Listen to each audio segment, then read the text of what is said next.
ಇನ್ನು ಈ ಬಳ್ಳಾರಿ ಬ್ಯಾನರ್ ಘರ್ಷಣೆಯಲ್ಲಿ ಭಾರಿ ಅಸ್ತ್ರಗಳ ಬಳಕೆಯಾಗಿದೆ ಎನ್ನುವಂತ ಮಾಹಿತಿ. ಬಂದೂಕುಗಳು, ಕಲ್ಲು ಜೊತೆಗೆ ದೊಣ್ಣೆ ಕೂಡ ಬಳಕೆಯಾಗಿದೆ. ಅಪಾರ ದೊಣ್ಣೆಗಳ ರಾಶಿ ಜನಾರ್ದನ ರೆಡ್ಡಿಯವರ ಮನೆ ಬಳಿಯಲ್ಲಿತ್ತು. ರೆಡ್ಡಿ ಮನೆಯ ಕಾಂಪೌಂಡ್ ಒಳಗೆ 50ಕ್ಕೂ ಹೆಚ್ಚು ದೊಣ್ಣೆಗಳು. ಗಲಾಟೆ ವೇಳೆ ದೊಣ್ಣೆ ಹಿಡಿದು ಓಡಾಡಿದ್ದಾರೆ ಜನಾರ್ದನ ರೆಡ್ಡಿ ಬೆಂಬಲಿಗರು. ರೆಡ್ಡಿ ರಾಮುಲು ಬೆಂಬಲಿಗರಿಂದ ದೊಣ್ಣೆ ಹಿಡಿದು ಓಡಾಟ. ಯಾವಾಗ ಆ ಬ್ಯಾನರ್ ಹರಿದ ವಿಚಾರಕ್ಕೆ ಸಂಬಂಧಪಟ್ಟಂತೆ ಕಲ್ಲು ತೂರಾಟ ಆಗತ್ತೆ, ಜೊತೆಗೆ ಗನ್ಗಳ ಬಳಕೆಯಾಗತ್ತೆ. ಇತ್ತ ರೆಡ್ಡಿ ಬೆಂಬಲಿಗರಿಂದ ಜನಾರ್ದನ ರೆಡ್ಡಿ ಅವರ ನಿವಾಸದ ಬಳಿ ಇದ್ದಂತಹ ಈ ದೊಣ್ಣೆಗಳನ್ನ ಹಿಡಿದು ಅವರ ಬೆಂಬಲಿಗರು ಓಡಾಡಿದ್ದಾರೆ.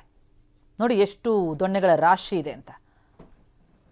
ಭಾರಿ ದೊಡ್ಡ ಪ್ರಮಾಣದಲ್ಲಿ ಅವತ್ತು ಘರ್ಷಣೆ ನಡೀತು. ಅದನ್ನು ಚದುರಿಸೋದಕ್ಕೆ ಅಂತೇಳಿ ಏರ್ ಫೈರ್ ಮಾಡಿ ಒಬ್ಬನ ಜೀವನೇ ಹಾನಿಯಾಯಿತು.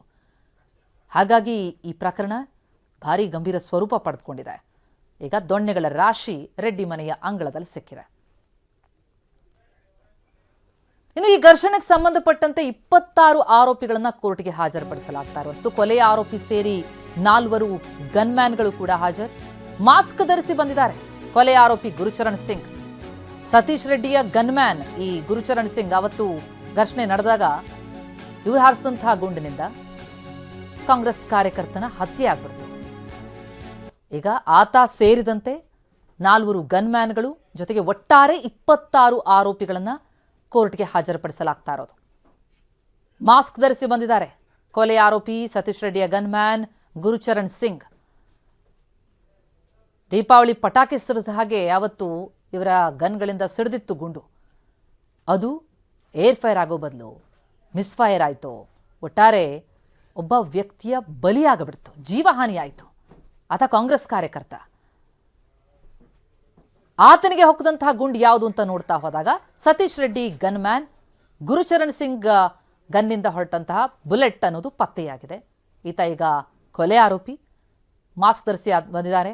ಆತನ ಕರ್ಕೊಬರಲಾಗಿದೆ. ಜೊತೆಗೆ 4 ಗನ್ಮ್ಯಾನ್ಗಳು ಕೂಡ ಹಾಜರಾಗಿದ್ದಾರೆ. ಜೊತೆಗೆ ಈ ಕಲ್ಲು ತೂರಾಟ, ಈ ಸಂಘರ್ಷಕ್ಕೆ ಸಂಬಂಧಪಟ್ಟಂತೆ ಒಟ್ಟಾರೆ 26 ಆರೋಪಿಗಳನ್ನ ಕೋರ್ಟ್ಗೆ ಹಾಜರುಪಡಿಸಲಾಗಿದೆ. ಬೆಳಗಿನಿಂದಲೂ ಕೂಡ ಕೋರ್ಟ್ ಆವರಣದಲ್ಲೇ ಇದ್ರು ಆರೋಪಿಗಳು.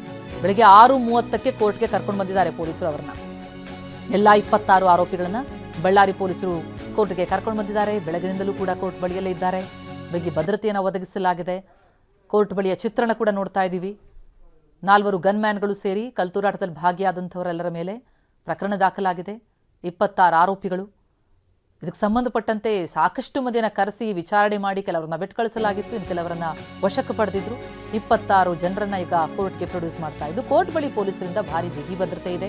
ಮ್ಯಾಜಿಸ್ಟ್ರೇಟ್ ಕೋರ್ಟ್ ಬಳಿ 2 KSRP ತುಕಡಿಗಳನ್ನ ನಿಯೋಜನೆ ಮಾಡಲಾಗಿದೆ. ಭದ್ರತಾ ದೃಷ್ಟಿಯಿಂದಾಗಿ KSRP ತುಕಡಿಗಳನ್ನ ನಿಯೋಜಿಸಿ ಮಾಡಿರುವಂಥದ್ದು. ಜೊತೆಗೆ ಸ್ಥಳೀಯ ಪೊಲೀಸರು ಕೂಡ ಬಿಗಿ ಭದ್ರತೆಯನ್ನು ಒದಗಿಸಿದ್ದಾರೆ. ಯಾಕಂದ್ರೆ ಗಲಾಟೆ ಮುಗಿದ ಮೇಲೂ ಕೂಡ ಒಂದು ರೀತಿ ಬೂದಿ ಮುಚ್ಚಿದ ಕೆಂಡದಂತಿತ್ತು ಪ್ರದೇಶ. ಈಗೆಲ್ಲವೂ ಕೂಡ ತಿಳಿಯಾಗಿದೆ ನಿಜ. ಆದರೆ ಈ ಕೊಲೆಗೆ ಸಂಬಂಧಪಟ್ಟಂತೆ, ಈ ಗಲಾಟೆಗೆ ಸಂಬಂಧಪಟ್ಟಂತೆ 26 ಆರೋಪಿಗಳನ್ನ ಕೋರ್ಟ್ಗೆ ಪ್ರೊಡ್ಯೂಸ್ ಮಾಡ್ತಾ ಇರೋದ್ರಿಂದ ಅಲ್ಲಿ ಯಾವುದೇ ರೀತಿಯಲ್ಲೂ ಸಮಸ್ಯೆಗಳಾಗಬಾರದು, ಅಹಿತಕರ ಘಟನೆಗಳು ಜರಗಬಾರದು ಅನ್ನೋ ದೃಷ್ಟಿಯಿಂದಾಗಿ ಭದ್ರತೆಯನ್ನು ಒದಗಿಸಲಾಗಿದೆ. KSRP ತುಕಡಿಗಳ ನಿಯೋಜನೆಯಾಗಿದೆ. ಸ್ಥಳೀಯ ಪೊಲೀಸರು ಕೂಡ ಭದ್ರತೆಯನ್ನು ಒದಗಿಸಿದ್ದಾರೆ. ಬೆಳಗ್ಗೆ 6:06ವರೆಗೆ ಕರ್ಕೊಂಡು ಬರಲಾಗಿದೆ ಎಲ್ಲ 26 ಆರೋಪಿಗಳನ್ನ.